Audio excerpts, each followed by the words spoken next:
Avec nous maintenant dans ce journal, Marianne Jean-Didier, notre correspondante chroniqueuse. Bonjour Marianne. Bonjour Erika. Alors vous voulez revenir aujourd'hui sur ce qui s'est joué en fin de semaine dernière dans l'hémicycle du département et qui avait déjà en quelque sorte été mis en évidence ces derniers mois. Vous parlez de mutation démocratique entre tensions et opportunités. Et oui Erika, vous avez suivi tout ça. Notre département vit vraiment une séquence politique sans précédent. La majorité est aujourd'hui explosée, le président affaibli et le budget n'a pas été voté à la suite d'un véritable bras de fer la semaine dernière. Et au-delà des tensions, que nous dit cette situation sur l'état de notre démocratie ? D'abord, regardons les avancées que cette crise a peut-être permises. Parce que les rapports de force ont changé, des amendements ont été portés et adoptés. L'adoption du budget, par exemple, pour augmenter pour la mission locale, le soutien aux jeunes en situation de handicap, le refus de couper drastiquement dans les aides à domicile. D'ailleurs, autant de mesures essentielles qui répondent à des besoins concrets des Charentais.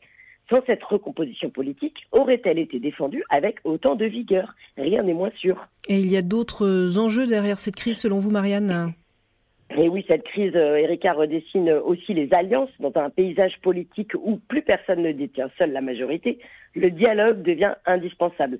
Des élus de différents horizons se retrouvent sur des enjeux communs, dépassant les clivages partisans, pour servir l'intérêt général.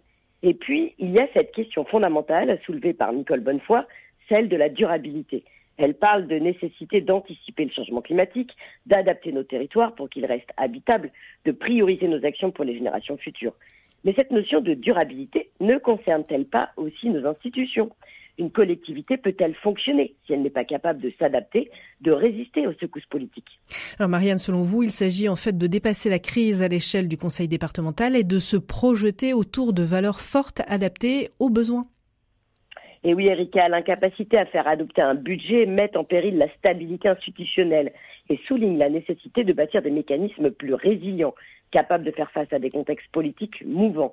Ainsi, la crise que traverse le département pourrait être une opportunité de refondation démocratique, un moment pour repenser les modes de gouvernance, renforcer la participation citoyenne et dépasser les oppositions stériles au profit d'un projet commun. Cette situation nous rappelle que la politique locale ne peut plus être un jeu d'affrontement stérile. Elle doit être une construction commune, un espace où les idées, évidemment, s'affrontent, certes, mais où des solutions émergent aussi.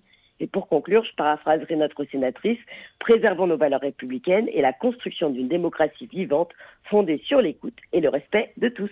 Merci beaucoup à vous, Marianne Jean-Didier. On vous retrouve la semaine prochaine.